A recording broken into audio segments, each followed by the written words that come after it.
Clayton and Joe here from the Indiana University bass fishing team, here to show you how to catch more fish during the pre-spawn on our favorite, the crankbait.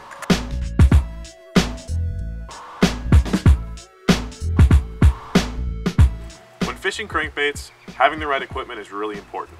In a rod, you're looking for a 7 foot to 7'3". This will help you maximize your casting distance. In a rod, you're also looking for more of a moderate bend. You have to remember that treble hooks are generally a self-setting hook, so having a moderate bend will alleviate the chances of a hook coming out of a fish's mouth. Next, with a reel, we want to stay between a 5-to-4 to 1 and a 6-to-5 to 1. We want a slower gear ratio because during this time, fish are more sluggish, they're more lethargic, and they're not as active as they are in those spring and summer months. So having a slower gear ratio will allow the crankbait to move slower through the water and give the fish more of a chance to see the bait and hopefully hit your bait. Next, with line, we want to stay between, I like throwing 10 and 12 pound fluorocarbon.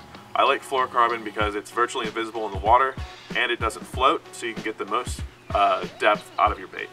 It's about mid-March, and here in Indiana the water temperature is around 50 degrees. What that means is the bass are moving into their pre-spawn stage, and color is very important during the pre-spawn.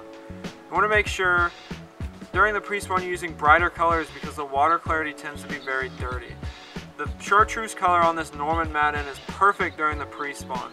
Another good color is a brighter orange. A bright orange imitates a crawfish, and bass tend to feed on crawfish during the colder months.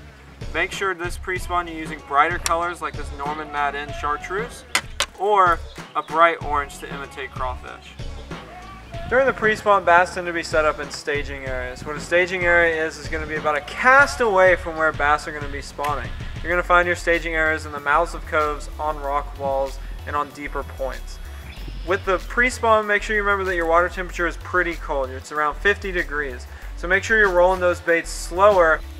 When fishing crankbaits during the pre-spawn, you want to make sure that you have a little bit of a slower retrieve. Bass tend to be more lethargic during this time, so giving them more time to react will give you more strikes.